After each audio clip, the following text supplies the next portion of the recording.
गांव का नाम था रामपुर।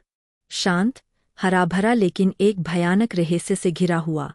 इस गांव की सीमा से करीब 1 किलोमीटर दूर जंगल के किनारे एक पुरानी हवेली खड़ी थी, ठीक वैसे ही जैसे मौत छुपकर शिकार का इंतजार करती है। यह हवेली कभी रईस जमींदार राजवीर सिंह की थी, लेकिन एक रात पूरे परिवार की रहस्यमय मौत हो गई। न किसी ने चीख सुनी, न कोई सुराग मिला।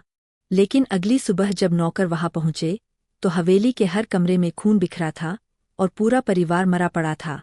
उसके बाद से कोई उस हवेली में टिक नहीं पाया। जो गया वापस नहीं आया।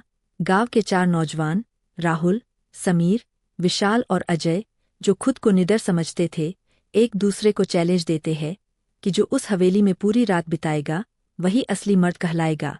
राहुल ने कहा, भूत-वूत कुछ नहीं होता, डर सिर्फ दिमाग में होता है।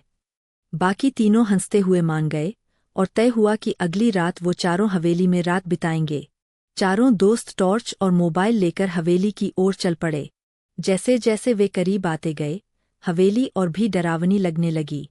टूटी दीवारें, झूलती खिड़कियां और हवा में गूंजती अजीब सी सरसराहट।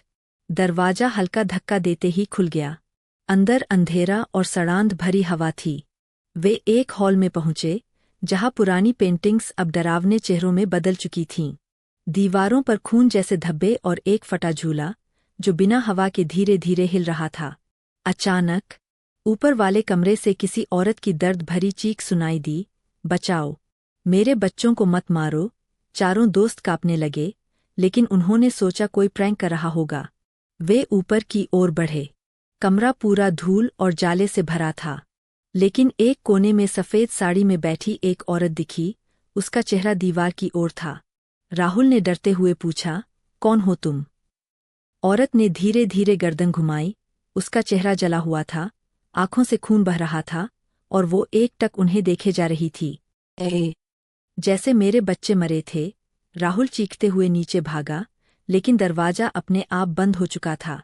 समीर को किसी ने बालों से खींचकर ऊपर उठा लिया। विशाल दीवार पर घसीटता चला गया और अजय की आंखों से खून बहने लगा। वे सब बुरी तरह फंस चुके थे। हवेली ने उन्हें अपने शिकंजे में जकड़ लिया था।